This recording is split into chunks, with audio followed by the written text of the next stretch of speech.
Praise the lord. పరిశుద్ధుడు మహోన్నతుడైన మన యేసుక్రీస్తు వారి శక్తి కలిగిన నామమున ఈరోజు దేవుని వాక్య ధ్యానములకు ప్రతి ఒక్కరికి మన దేవుని పేరిట వందనాలు. ఈరోజు దేవుని వాక్యంలో అబ్రహాము గురించి ధ్యానించుకుందాం. చూడండి, మనకు తెలిసినటువంటి ఊరైనా లేకపోతే మనుషులైనా వాళ్ళ మధ్యలో ఉండటానికి సంకోచిస్తూ ఉంటాం, భయపడతా ఉంటాం. అబ్రహాము పోయేటువంటి ప్రదేశము పోయేంత వరకు ఏమాత్రం కూడా కనీస అవగాహన అనేది ఉండదు. ఉంటే వినొచ్చేమో కానీ ఆ ప్రాంతం అలాగా ఈ ప్రాంతం ఇలాగాని విని ఉండవచ్చేమో. అయితే ఆ ప్రాంతానికి పోయేంత వరకు అక్కడ ఉన్నటువంటి విషయాల గురించి ఏమాత్రం కూడా అవగాహన ఉండదు. అటువంటి ప్రాంతాలకి దేవుని పేరు మీద పోతా ఉన్నాడు. దేవుని పేరు మీద ఆమేన్. దేవునికి మహిమ కలుగును కాక. పోతా ఉన్నప్పుడు ఏ మనుషుల మధ్యలో ఏ రాజ్యములో అడుగుపెట్టి ఉన్నాడో అక్కడ దేవుని భయం వచ్చినట్లు, అబ్రహామును బట్టి అబ్రహాముకు దేవుడు తోడుగా ఉన్నాడు కాబట్టి దేవుని భయం వచ్చినట్లు రాయబడినది కనపడతా ఉంది. మనమేమో మనకు తెలిసినటువంటి మనుషుల మధ్యలో ఊరిలో ఉండాలంటే భయము. లేఖనంలో చూస్తే దేవుని భయము ఆ ప్రాంతంలో ఎలాగుందో మనకు తెలిసిపోతుంది. చూద్దాం. ఆదికాండము 20వ అధ్యాయము 11వ వచనం. అబ్రహాము, ఈ స్థలమందు దేవుని భయము ఏ మాత్రమును లేదు గనుక నా భార్య నిమిత్తము నన్ను చంపుదురనుకొని చేసి తిని. ఒకనొక ప్రాంతానికి పోతా ఉన్నాడు. పోయిన తర్వాత ఆ ప్రాంతంలో జరుగుతూ ఉంది. ఏం జరుగుతూ ఉన్నదంటే, అబ్రహాము భార్యని ఆ రాజు తెప్పించి ఇంట్లో పెట్టుకున్నాడు. తెప్పించుకొని ఇంట్లో పెట్టుకున్న తర్వాత దేవుని చెయ్యి, కాపాడే చెయ్యి ముడుచుకొని ఉంటుంది. ఎప్పుడైనా బీరువాలో పెట్టుకొని లేకపోతే సంచిలో పెట్టుకొని బొంతలు ఉంటాయి కదా, ఆ బొంతలు కింద దాచిపెట్టి ఉంటాయా. చెయ్యి, కాపాడే చెయ్యి ఎప్పుడైనా సరే కాపాడటానికే ముందు ఉంటుంది. అందులో ఆయన మాట మీద నడిచేటువంటి జీవితాలకు మరీ ఖచ్చితంగా ఆ కాపాడే చెయ్యి ఆ మనుషుల మీద మేఘము వలె తోడై ఉంటుంది. ఆమేన్. అబ్రహాముకి ఈ పరిస్థితి ఎదురైంది. ఇప్పుడు ఆ రాజు చూడండి, గర్వము, అహంకారము బతకటానికి వచ్చారనుకుందాం, లేదా ఏదో వ్యాపారం గురించి వచ్చారనుకుందాం. ఇప్పుడు కూడా చాలా మంది బ్రతకటానికో లేకపోతే వ్యాపార నిమిత్తమో వేరే దేశాలకు పోతారు. వేరే దేశాలకు పోతే ఆ దేశాలలో వాళ్ళకి కావలసినటువంటి అన్ని వసతులు ఆ దేశము సమకూరుస్తుంది. వాళ్ళకి కావలసిన భద్రత ఇస్తుంది. వీడు రాజు అయ్యి ఉండి ఆ దేశానికి వచ్చినటువంటి వారి ఎడల వీడు చేసేటువంటి పనులు ఎలాగున్నాయంటే, రాజు అంతటోడు ఆ పని చేయనేవద్దు. కానీ వీడు చేసి దేవుని చేతిలో పడ్డాడు.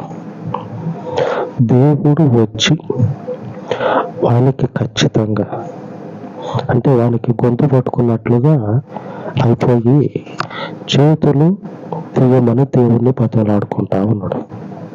ఒకడు మన గొంతు పట్టుకుంటే ఊపిరి ఆడట్లేదు అనుకోండి, కాళ్ళ ఏళ్ళ పడి కాళ్ళ ఏళ్ళబడి ఆ చేతులను వదిలించుకునేదాకా ఊపిరాడదు మనకి. ఎందుకంటే వాళ్ళు కాళ్ళు పట్టుకోకపోతే ఊపిరి పోతుంది. ఈ రాజు పరిస్థితి అదే ఉంది దేవుని దగ్గర. దేవుడు ఆ రాత్రి వచ్చి గొంతు పట్టుకున్నంత పని చేస్తే ఆ రాజుకు ఊపిరి ఆడక ఎప్పుడు తెల్లారుతుందా, ఎప్పుడు పగలవుతుందా అని కూర్చొని ఉంటాడు. అదే అధ్యాయంలో రాయబడి ఉన్నది. 20వ అధ్యాయము 3వ వచనంలో, అయినను రాత్రి వేళ దేవుడు స్వప్నమందు అబీమెలెకునొద్దకు వచ్చి, నీవు నీ ఇంట చేర్చుకొనిన స్త్రీ ఒక పురుషునికి భార్య గనుక ఆమె నిమిత్తము నీవు చచ్చిన వాడవు సుమా అని చెప్పాను. అంటే ఆమెను బట్టి పక్కన అబ్రహాము నీతిమంతుడు, దేవుని మనుషుడు, దేవునితో సహవాసం చేసేటువంటి స్నేహితుడు, ఇంతటి దేవుని దగ్గర కృప పొందుకున్నటువంటి ఈ మనుషుని భార్య రాజు దగ్గర ఉన్నది. ఉంటే దేవుడు అంటా ఉన్నాడు, ఆమె నిమిత్తము నీ శరీరంలో ఒక్క అవయవము పనిచేసినా సరే నువ్వు చనిపోయినటువంటి మనుషునితో సమానం. దేవుడు ఏమంటా ఉన్నాడంటే, ఆమెను బట్టి నువ్వు చనిపోయిన మనుషుడు ఎలాగుంటాడో అలాగుండు ఆమె ముందు, లేదంటే అదే స్థితి నీకు పడుతుంది అని ఆ రాత్రి స్వప్నమందు దేవుడు దర్శించి ఆ రాజుకి ఈ మాట చెప్తే అందరూ కూడా తెల్లారి ఒక పెద్ద సభను ఏర్పాటు చేసి ఆ రాజు బయటకు వచ్చి ఆ దేశ ప్రజలందరికీ ఈ విషయాలు చెప్తాడు. ఆ రాజు దగ్గర ఉన్నటువంటి ప్రజలందరికీ విషయాలు చెప్తే ఒక్కొక్కరికి హృదయం ఏమవుతుందంటే అలా కొట్టుకుంటది. ఏమవుతుందో ఏమో, ఈ మనుషుడు ఈ మనబోటోడు పొట్ట చేత పట్టుకొచ్చుడు, గీడు అంతలే అని చెప్పినాను అనుకున్నాను. అట్లా అనుకున్నాం. కానీ ఇప్పుడు చూడబోతే మొత్తానికి రాజ్యమే కింద మీద అవుతా ఉంది. ఆ ఒక్క మనుషుల్ని బట్టి రాజ్యం అంతా కూడా వణికిపోతా ఉంది. వణికిస్తాడు దేవుడు. ఆమె ఏ ప్రాంతంలో ఉన్నా గుర్తుపెట్టుకోండి, ఏ మనుషుల మధ్యలో ఉన్నా ఆయన చెయ్యి మీకు ఒకసారి పట్టుకొని నడిపించింది కాబట్టి ఇక మీదట ఎన్నడూ కూడా ఈ చెయ్యి మిమ్మల్ని జీవితంలో విడిచిపెట్టదు. మొదటి నుంచి ఆయన చేత నడిపించబడుతూ ఉన్నట్లయితే, లేదా ఇప్పుడు ఆయన చేతిని పట్టుకోవటానికి వచ్చినట్లయితే ఖచ్చితంగా మీకు ఇక మీదటికి ఇప్పటి నుంచి ఆయన చెయ్యి విడిచిపెట్టకుండా, ఆయన చెయ్యి మీ జీవితాలను విడిచిపెట్టకుండా ఏం జరుగుతుందంటే ఈ భద్రతనిచ్చుకుంటా, ఈ అబ్రహాముకు కలిగినటువంటి గొప్ప భద్రతనిచ్చుకుంటా మిమ్మల్ని జీవితంలో నడిపిస్తుంది. ఆమేన్. ఏ మాత్రం కూడా మనకు తెలిసినటువంటి ప్రాంతంలోనే ఉంటాం. మనం ఉండేది మనకు తెలిసినటువంటి ప్రాంతమే, మనకు తెలిసినటువంటి మనుషులే. వీళ్ళ మధ్యలోనే ఉండలేనటువంటి పరిస్థితులు. దేవుని సహాయం పొందుకున్న అబ్రహాము ఎవరో తెలియదు, ఏ మనుషులో తెలియదు, వాళ్ళ మధ్యలోకి పోయి ఉంటే దేవుని చెయ్యి ఎంతగా అబ్రహాముకు తోడయ్యుండి ఆ రాజ్యాన్ని గడగడలాడిస్తా ఉంది. వణికిపోతా ఉన్నారు. ఆ రాజు లెగిసి తెల్లారి ఏం చేస్తారంటే ఆడున్నటువంటి ఆ రాజు ప్రజలందరినీ పిలిపించి, ఈ మనుషుని జోలు మీరు పోవద్దు, ఎందుకంటే రాత్రి దేవుడు నాకు చెప్పిన మాటను బట్టి ఈ మనుషుని జోలు మీరు పోవద్దు, ఆ మనుషునితోటి ఏ మాత్రం కూడా మన బుద్ధులు మనకు తెలుసు కదా, ఈ బుద్ధులు చూపియొద్దు. ఒక్కొక్క దగ్గర మనుషుల్లాగా బతకరు, మీకు అర్థమయ్యి ఉంటుంది. కొద్దిమందికి ఆయా ప్రాంతాలకు పోయినప్పుడు మనుషులకు ఉండేటువంటి కనీస జ్ఞానం అనేది ఉండదు. అడవి జంతువుల మాదిరి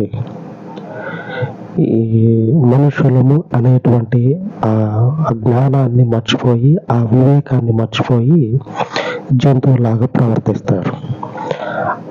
ఆ పరిస్థితులలో దేవుడు ఏం చేస్తారంటే, ఊపిరి తీసుకోకుండా ఆ వివేకం కోల్పోయినటువంటి వాళ్ళు ఉన్నారు కదా, తెలివిని కోల్పోయిన వాళ్ళు, వాళ్ళకి దేవుడు ఏం చేస్తారంటే ఊపిరి తీసుకోకుండా భయాన్ని పెడతాడు.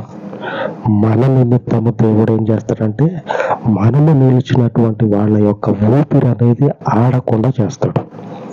అదే ఈరోజు దేవుడు మనకు చెప్తా ఉన్నాడు. ఈరోజు మన దేవుని వాగ్దానము లేవియ కాండము 26వ అధ్యాయము 12వ వచనంలో ఇలాగ రాయబడ్డది. నేను మీ మధ్య నడిచెదను, మీకు దేవుడనై యుందును, మీరు నాకు ప్రజలై యుందురు. ఈ వచనంలో మన ఈరోజు వాగ్దానము, నేను మీ మధ్య నడిచెదను, మీకు దేవుడనై యుందును, మీకు దేవుడనై యుందును. మన మధ్యలో నడిచే దేవుడు మనకు దేవుడై ఉండి అబ్రహాముకి ఏ రీతిగా సహాయము చేస్తూ ఉన్నాడో అదే సహాయమును మనకు చేస్తాడు. ఆమేన్. దేవునికి స్తోత్రం కలుగును గాక. ఇంత గొప్ప సహాయము దేవుని యొద్ద నుంచి మనకు వస్తా ఉన్నది. ఎందుకంటే మన మధ్యలో ఉన్నది ఆకాశంలో ఉండే దేవుడు. నీతిని మరచి తిరిగేటువంటి వాళ్ళకు కూడా దేవుళ్ళు ఉంటారు. వాళ్ళకు కూడా వాళ్ళు నిలుపుకున్నటువంటి దైవములు ఉంటారు. కానీ సాటి మనుషుని ప్రవర్తన మాత్రం కనపరచరు. సాటి మనుషుని లాగే ఉండాలి అనేటువంటి తెలివి అనేది మాత్రం వాళ్ళకు ఉండదు. మరి ఆ రాజు ఎవరిని పెట్టుకొని ఎవరి అడుగు జాడల్లో నడుస్తా ఉన్నాడో ఆ రాజు కూడా ఉంటారు కదా, దేవుడు అని ఉంటారు కదా. వాడు మరి ఎవరిని పెట్టుకున్నాడో వాళ్ళ యొక్క అడుగు జాడల్లో నడిచేటప్పుడు, అరే సాటి మనిషి కదా వీడు మన రాజ్యానికి వచ్చిండు, మనిషిగా కాకపోయినా కనీసం నేను రాజు ధర్మాన్ని పాటించాలి కదా అనే వివేచన కూడా మర్చిపోయి దిక్కు మొక్కి తెలియనటువంటి మనిషి దేశదిమ్మడు అనుకుందాం. ఆ దేశదిమ్మడికి ఇలాగైనా చేసేది. అందుకే దేవుడు ఏం చేసినట్టే ఊపిరి తీసుకోకుండా వాని గొంతు పట్టుకున్నాడు. ఇలాగనే దేవుడు ఏం చేస్తాడంటే మన మధ్యలో ఉన్న దేవుడు కదా, ఆయన అడుగు జాడల్లో మనం నడుస్తా ఉన్నాం కదా, మిగిలినటువంటి వారికి మన పక్షంగా జంతువులాగా ప్రవర్తన కలిగిన వారికి ఈ రకంగా దేవుడు ఏం చేస్తాడంటే ఊపిరి తీసుకోకుండా చేస్తాడు. ఆమేన్. ఆ దేవునికి ప్రార్థించుకుందాం. మనలను బట్టి ఆయన మనకు సహాయం చేసేటట్లు. ఆమేన్.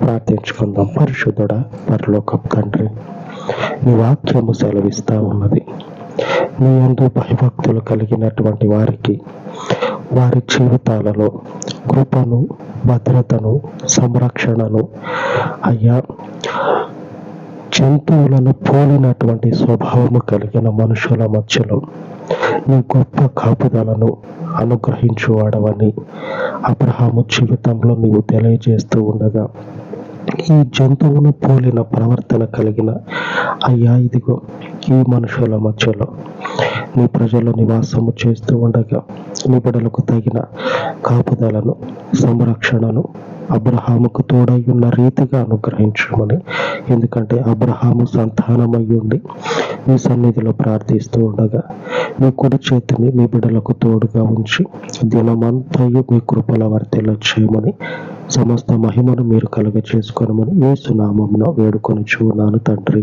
ఆమేన్. ఆమేన్. మన దేవుని కృప మనకు నిత్యము తోడై ఉండును గాక. ఆమేన్. ఆమేన్.